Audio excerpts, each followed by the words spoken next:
Quando o pai dá algo a você, ela vem do pai. Quando o filho lhe dá algo, isso é geralmente descrito como vindo através de Jesus. Mas quando o Espírito Santo supre, isso é dado nele. Através, em 3 pequenas palavras, mas elas são fortes e poderosas.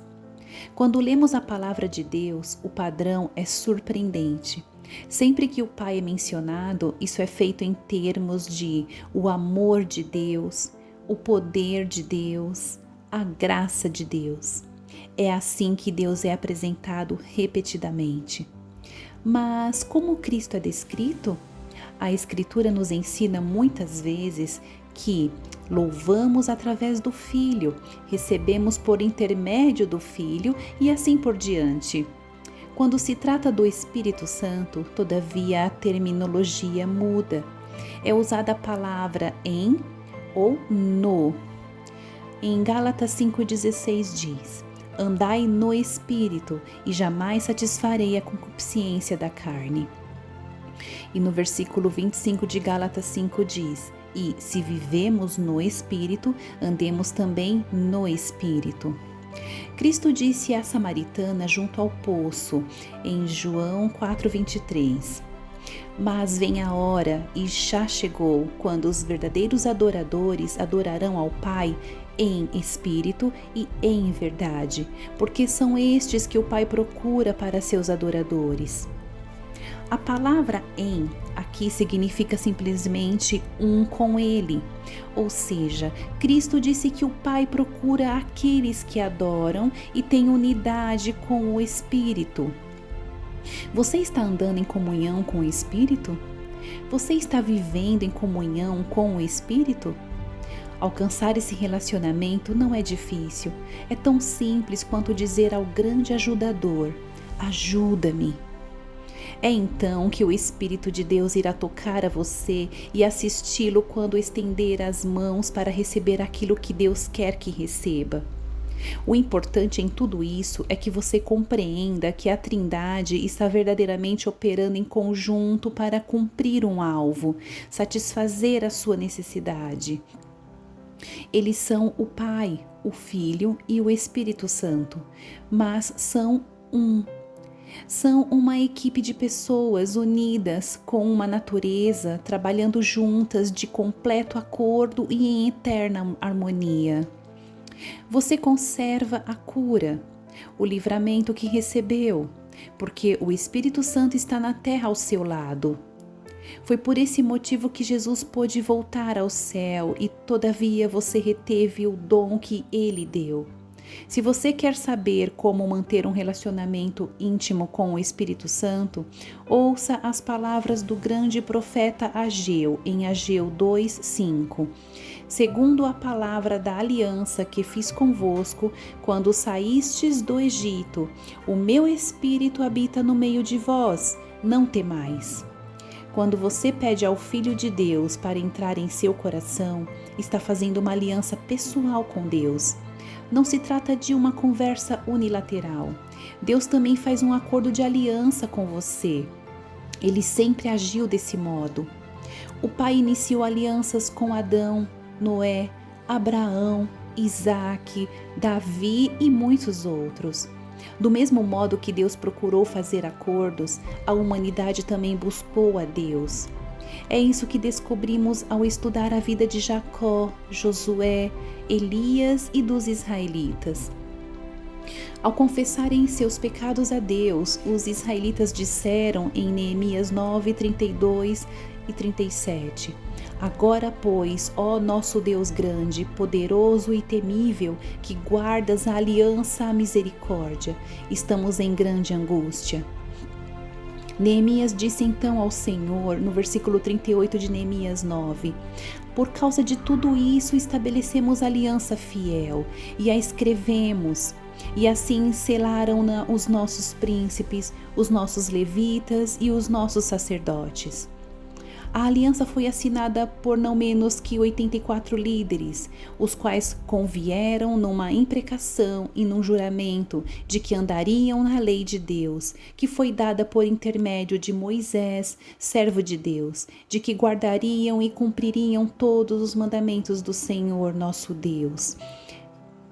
As alianças com Deus eram confirmadas por diversos atos, inclusive ficar de pé. Em Esdras 10:14 diz: tirar o calçado em Rute 4, do 7 ao 11, dar um banquete em Gênesis 26:30, erigir um monumento está em Gênesis 31, do 45 ao 53 e fazer um juramento está em Juízes 2, do 12 ao 14. A aliança mais importante de todas tenha sido a de que Deus fez com você através de seu Filho, quando Ele trouxe dentre os mortos a Jesus nosso Senhor, pelo sangue da eterna aliança. Está em Hebreus 13:20. Do mesmo modo que Deus tem uma aliança relativa à sua salvação, você pode fazer um voto ou juramento com um Deus que trata das suas necessidades pessoais. Tomei vários compromissos com Deus e creio que Ele reconhece a sinceridade do compromisso quando você declara categoricamente o que está disposto a fazer em resposta à sua bênção.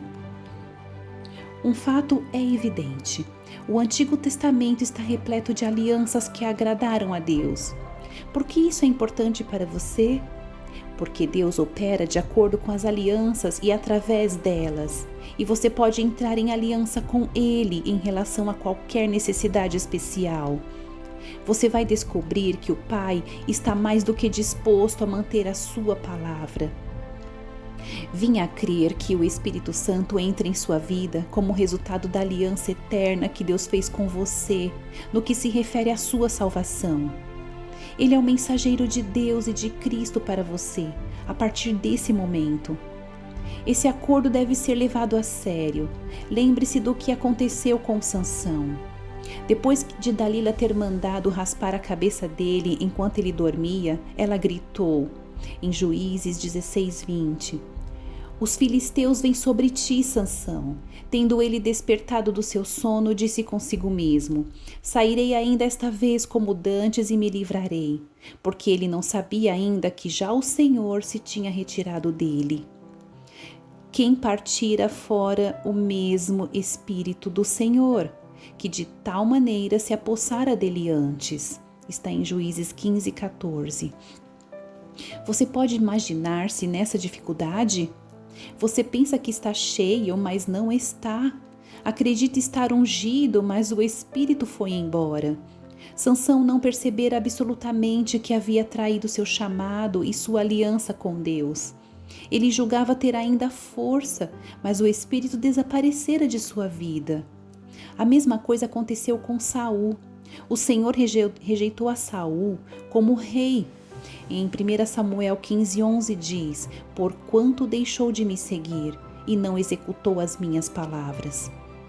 O Espírito não só abandonou a Saul, como algo pior aconteceu. Em 1 Samuel 16:14 diz, tendo-se retirado de Saul o Espírito do Senhor, da parte deste um espírito maligno o atormentava.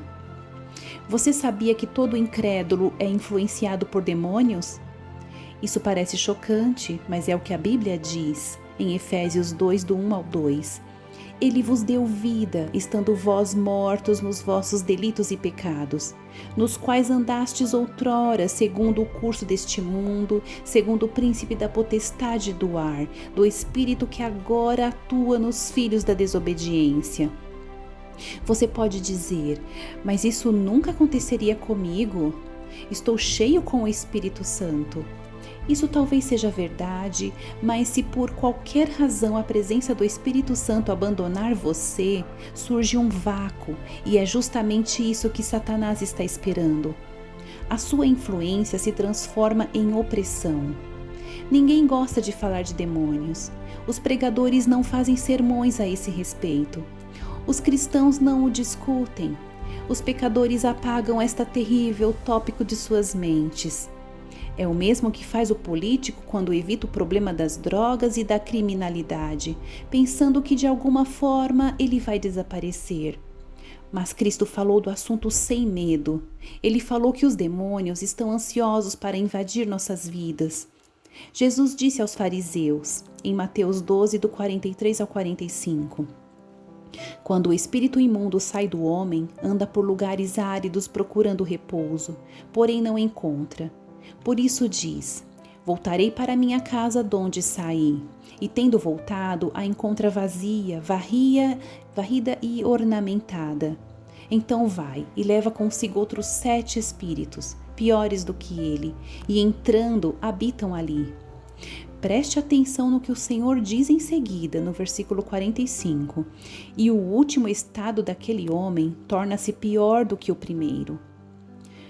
O plano de ataque de Satanás é este: todo demônio que partiu volta para uma visita, para ver se ainda há oportunidade. Se houver uma chance, ele trará outros em sua companhia. É uma situação amedrontadora, mas você pode evitá-la mantendo-se sempre completo e totalmente cheio do Espírito Santo e jamais quebrando a aliança com Deus. Está lembrando da história dos discípulos que falharam na sua tentativa de curar uma criança? Isso aconteceu quando Cristo estava no Monte da Transfiguração sendo glorificado. Quando o mestre desceu do monte, o pai do menino disse, em Mateus 17, do 15 ao 16, Senhor, compadece-te de meu filho, porque é lunático e sofre muito, pois muitas vezes cai no fogo e outras muitas na água. Apresentei-o aos discípulos, mas eles não puderam curá-lo. Havia, porém, necessidade de mais uma cura física.